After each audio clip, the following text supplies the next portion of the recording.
तो ज्यादातर लोग जो सलाह देते हैं उससे तो और दूरियां बढ़ती हैं। बहुत कम लोग होते हैं जो बोलते हैं कि बात कर लीजिए। तो आप पूछिए मत, मैं ऐसा कहती हूँ कि अगर आपके पास कोई ऐसा इशू हो जाता है तो अगर आप ऐसे इंसान से बात करो कि जो बहुत समझदार हो, न्यूट्रल हो, नॉन जजमेंटल हो। लेकिन हम किसके पास जाते हैं? अपने भाई बहन के पास, फ्रेंड के पास, पेरेंट्स के पास में।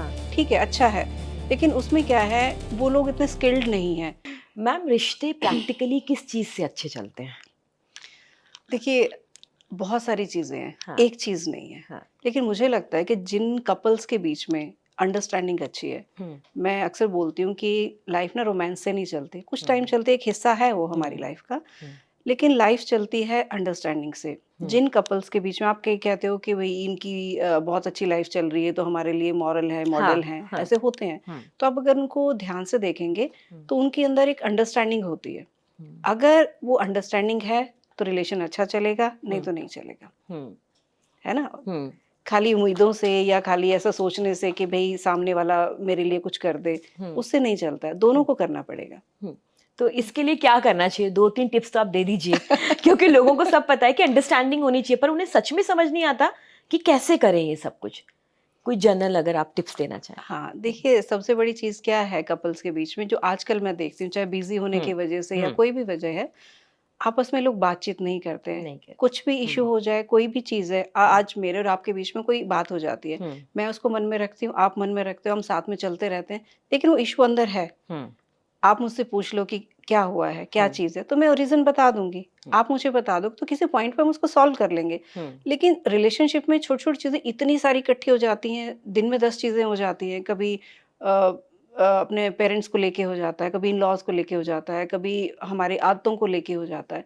तो हम उसको सप्रेस करते रहते हैं, पाइल अप करते रहते हैं चीजों को, बात नहीं करते उस बारे में। और ये बातें इतनी छोटी होती है कि अगर हम बात करेंगे तो उनको लगे क्या ड्रामा कर रहे हो, ये छोटी छोटी बातों को क्यों तुम लेके बैठे हो। तो मुझे लगता है चाहे इशू चाहे छोटा हो चाहे बड़ा हो, उस पर एक बार अच्छे से बात कर लेनी चाहिए।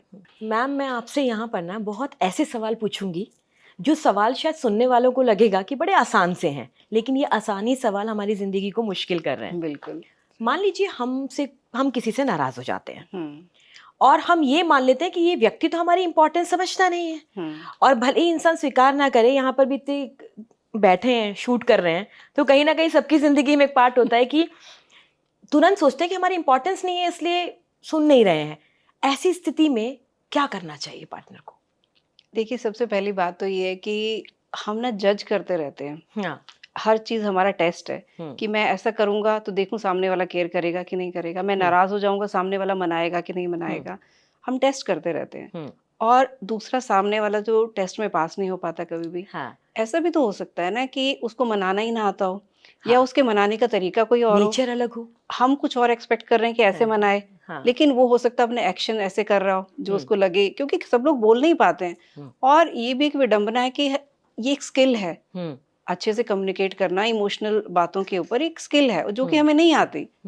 लेकिन हम एक्सपेक्ट करते रहते हैं वो ऐसा करेगा तो आप ऐसा, हमें अगर ऐसा कुछ हो भी जाए तो आप पहले अपनी बात कह दो, अपनी नाराजगी जता दो, या बता दो कि मैं ऐसा सोच रही हूँ, सोच रहा हूँ। उसके बाद वो क्या रिस्पॉन्ड करता है, फिर आप फैसला लो कि मैं इसके लिए वैल्यूएबल हूँ या नहीं हूँ। आप अंदर बैठे हो, सोच रहे हो सामने वाला अंतर्यामी है, वो ऐसा नहीं होता है, मतलब वो माइंड रीडर नहीं है।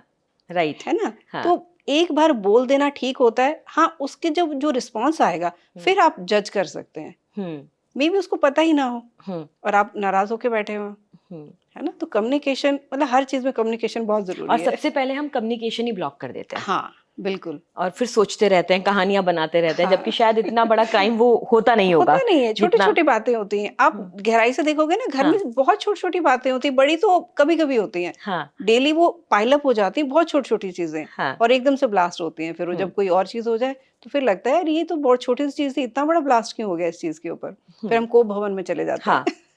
और फिर हम अलग अलग लोगों की सलाह लेने लगते हैं, तो ज्यादातर लोग जो सलाह देते हैं उससे तो और दूरियां बढ़ती हैं। बहुत कम लोग होते हैं जो बोलते हैं कि बात कर लीजिए। तो आप पूछिए मत, मैं ऐसा कहती हूँ कि अगर आपके पास कोई ऐसा इशू हो जाता है तो अगर आप ऐसे इंसान से बात करो कि जो बहुत समझदार हो, न्यूट्रल हो, नॉन जजमेंटल हो। लेकिन हम किसके पास जाते हैं? अपने भाई बहन के पास, फ्रेंड के पास, पेरेंट्स के पास में। ठीक है, अच्छा है, लेकिन उसमें क्या है, वो लोग इतने स्किल्ड नहीं है।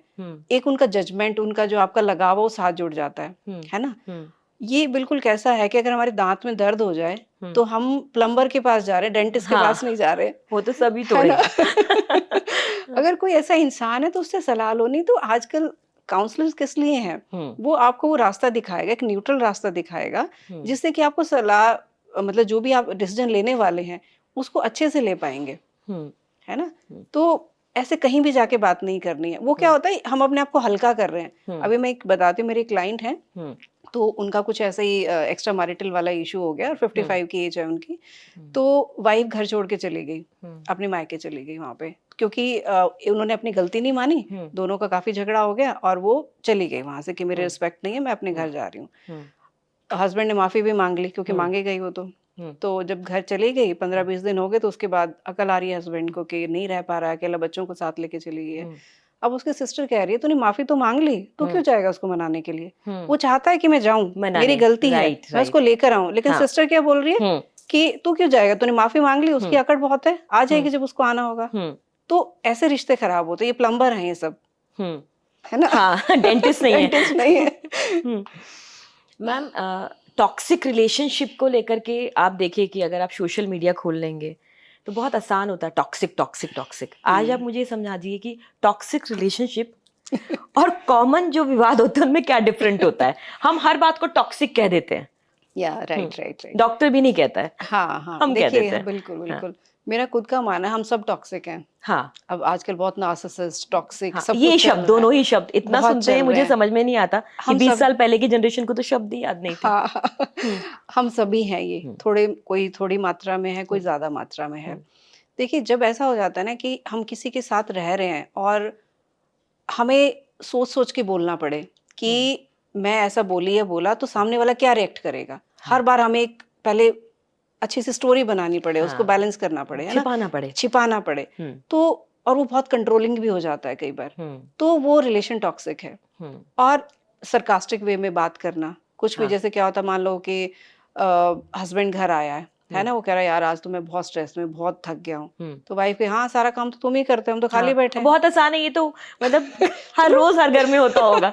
एक आधी बार हो जाए तो कोई बात नहीं, लेकिन आप हमेशा ही उसको ऐसे रिस्पॉन्ड करो तो ये टॉक्सिक ही है ये, है ना। अगर मान लो वाइफ की तबीयत ठीक नहीं है, वो कह रही है आज मुझे ठीक नहीं लग रहा, तबीयत ठीक नहीं हो, यार तुम्हारा तो हर तीसरे दिन का ये ड्रामा है, तुम तो तीसरे दिन बेड पर लेटी होती हो। वो बेचारी पेन में है, चाहे छोटी तकलीफ है कुछ भी, लेकिन फील तो कर ही रही है ना। तो ये टॉक्सिक बिहेवियर होता है। अगर ये बार बार रिपीट हो तो फिर हम अपना वो एक अपनापन अंदर होता है ना, वो खोने लग जाता है ना, जहर घुलने लग जाता है, क्योंकि आप खुल ही नहीं पाते, आप जो असलियत में हो वो रह नहीं पाते। अगर कोई ऐसा रिलेशन है जो आपकी अपनी पहचान खो रहा है तो वो सच में टॉक्सिक है।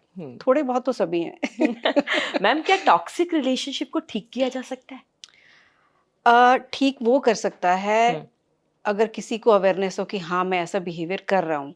अगर मेरे कुछ कहने से या मेरे कुछ करने से सामने वाला हर्ट हो रहा है, उसके ऊपर कुछ नेगेटिव इफेक्ट आ रहा है, और वो अपने आप को थोड़ा सा चेंज करने की कोशिश करे, या फिर सामने वाला जता रहा है कि भाई तुम्हारी इस चीज से मैं हर्ट हो रहा हूँ, या ये चीजें मुझे डिसरिस्पेक्टफुल लग रही हैं, ये ठीक नहीं है, बजाय उसको तुनक के जवाब देने के वो समझे कि हाँ शायद मुझसे ऐसा हो गया, तब ठीक हो सकता है। अदरवाइज अपने आप से नहीं। मतलब हम किसी दूसरे का नहीं कर सकते, वो अपना खुद कर सकता है। अगर लेकिन कोई ऐसा मानता नहीं है कि मेरा बिहेवियर ऐसा है, क्योंकि सब ऐसे लोग तो बिल्कुल ही नहीं मानते हैं। राइट।